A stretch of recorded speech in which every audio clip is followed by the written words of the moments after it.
Hello out there. Welcome back. It's another edition of the MCC News. I am once again your host, five-time MCC champion, Alan Morrow. And today we have a very special episode. Our trade deadline just passed. And with that, I broke out one of my new jackets. Fun fact, this is a jacket I bought and wore for Ben's wedding earlier this year. So there you have it there, Ben. So let's get to the news. Main topic today, the trade deadline special. The trade deadline just passed. We had quite a few trades leading up to the trade deadline. The actual trade deadline day only had one trade, but the few days leading up prior to it, we had 6 trades.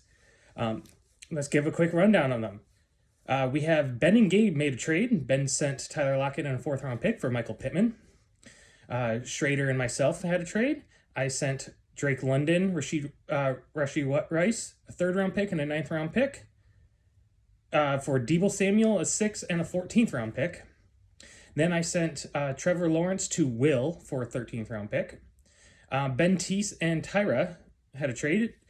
Cooper Kupp got sent to Tyra for Jerome Ford and Josh Dobbs. Very good trade for Tyra. Didn't really give up any of his good players for him. Josh Dobbs was free money for him because he had Jalen Hurts. And Jerome Ford couldn't break his running back lineups with Jahmyr Gibbs, Austin Eckler, and CMC. So he got a potential number 1 top 10 wide receiver for basically nothing. Doug and Will made a trade. Will upgraded his tight end position yet again with Travis Kelce by sending Kincaid in a 2nd-round pick. Will also got a 12th and a 15th-round pick. I made the only trade for a defense with Binky. I received the Chiefs D and a 9th-round pick. Binky received a 7th-round pick. And Schrader and Ben finalized the trade deadline with their final trade, or the MCC's final trade, where Schrader sent Chris Olave and a 9th-round pick to Ben for Alexander Madison and a 6th-round pick. Overall, it was a very decent trade season on our trade season here. We had 18 total trades, which is not bad. Only 3 of those trades, though, were trades that did not involve a draft pick at all. It was the Jeremy Lee for Najee Harris and JMO. It was the Will Jim for Puka Nacua and Josh Jacobs. And it was the Tyra trade with Ben that we spoke about, the Cooper Kupp trade. Overall, last year, we had 49 draft picks change hands that were selected by someone that wasn't the original owner of that draft pick. There was more picks traded. I can't get all those stats, but like for instance, Will received his own 5th-round pick back right before our draft to be able to keep someone. There's other trades throughout last season that was packaged in with other acquired picks at the time. So there was over 50 draft picks traded last season, and it was a big contention at the end of the season. A lot of people sold off. A lot of people bought high.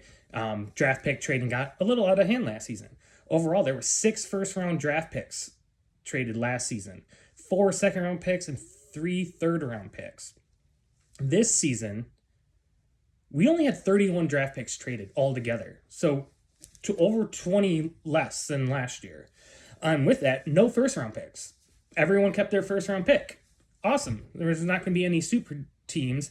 For instance, last year we had 5 members that had 2 draft picks or more. Tyra ended up getting a 3rd off of a really bad trade with Jeremy for that 1st overall. Only 3 second-round picks traded. Stephon Diggs, A.J. Brown, and Travis Kelce were all essentially traded for second-round picks. There was some little addition into that. Only 2 third-round picks with Swift and Deebo.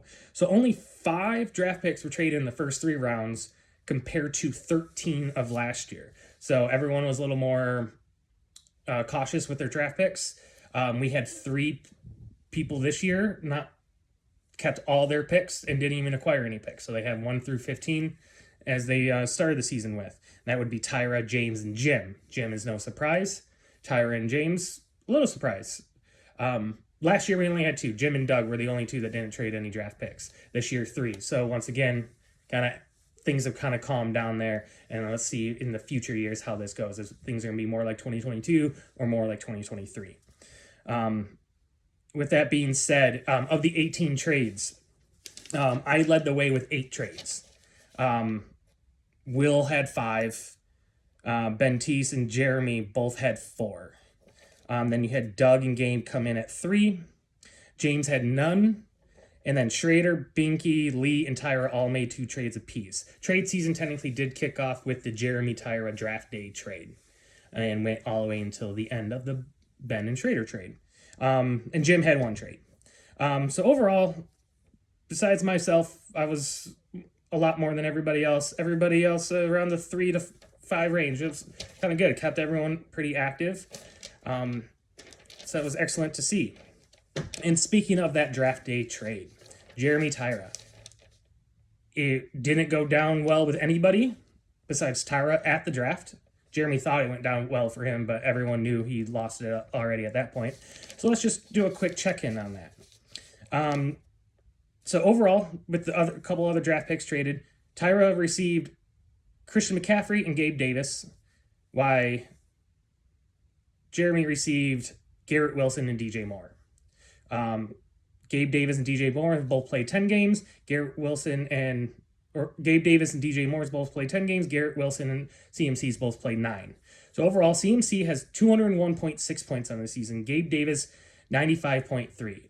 So Tyra received 296.9 points combined through those 2 picks. While Jeremy has Garrett Wilson with 102.3 and DJ Moore 133.4 for 235.7. So about a 61-point differential between those two. And it took DJ Moore having an incredible 45-point game a few weeks back to really make this. But to show how real, even more lopsided it is, the combined 15-point plus games from the respective players. CMC had 7, Gabe Davis has 3, Garrett Wilson has 1, and DJ Moore has 2. So Tyra has received 10 games of 15-plus points between those 2 players he received, while Jeremy has only received 3. It's probably a big reason why there's discrepancies in their records, why Tyra is 6-4 with a very strong possibility of just not making the playoffs and maybe a championship, why Jeremy is 3-7, and his team is very hit and miss, scores a lot of 3 high points, but also has 3-4 weeks scoring 80 points or less. And his team's, goes to show you when you didn't take the higher upside players there. Once again, even with looking at the stats, it was a bad trade then. It's a bad trade now. Hope to see better trades from Jeremy from here on out. With that, the overall buyer and sellers, kind of as everything concluded here, myself, Will, Tyra, Jeremy, Ben, Doug, all deemed buyers, while Binky, Schrader, and Gabe were the 3 sellers. And with that, I'm receiving Jalen Ward, Debo, McBride, Chiefs D, Will bought with Kelsey, Cooper Kupp to Tyra, AJ Brown to Jeremy. Ben got Stevenson, Pittman, Jerome Ford, Josh Dobbs, Chris Olave.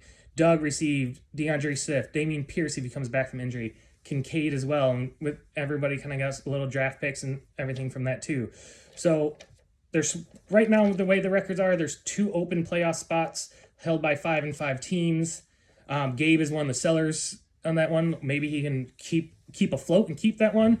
And even buyers like myself, Ben, Jeremy, are going to feel bad for missing the playoffs after buying some players there.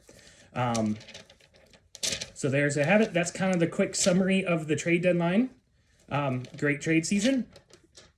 Best of luck for everyone here on out, mainly for myself. So that brings us to our next topic, the matchup of the week. Matchup of the week. It's going to be myself versus Ben. 2 buyers.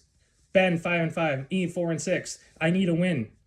Keep in this. We both bought, as I've mentioned, Debo, Jalen Warren, the Chiefs defense, Trey McBride, Ben going hard with Stevenson and Olave. Olave's on bye, thankfully. Stevenson's on bye, thankfully. Pittman's on bye, thankfully. So 3 of the players he acquired are on bye. But he did get Josh Dobbs and Jerome Ford that are in his lineup going for him. I lost to Josh Dobbs last week when he was on Tyler's roster. So let's hope it's not 2 weeks in a row. Ben does have Joe Mixon and McPherson from the Bengals going tonight too. So Thursday night is going to be see if I'm off to a good start or Ben gets off to a very hot start. So it's a very important Thursday night week here. Currently, I'm projected to win by only 2 points. Still waiting on to see if JJ is available. Justin Jefferson. Ben typically averages a point more than me every week as well. So it's going to be a very close matchup. This is going to be a lot for the playoffs. So it's going to be a very exciting, hopefully I come out on top here. And our last topic, last but not least, the Tyrus Fab thoughts. Will is the first person with $0 in Fab. Will spent his last $24 on Tyson Chandler. He beat out the Ben Teese bid of $16. So not a horrible bid there. I myself had a small, I believe, $9 bid on it. Oh well, Will really needed a running back with his 2 Atlanta running backs on bye. He only had Josh Jacobs essentially left going. Jeremy spent $14 on Latavius Murray. There was no other money bids. I only had the other bid at $0. So Jeremy spent $14 there. Trying to crawl his way into playoff contention here. So good luck to him. And that would bring it to the end of the Week 11 news. Well, thank you for joining, and once again, let's go Lions, fuck the Bears.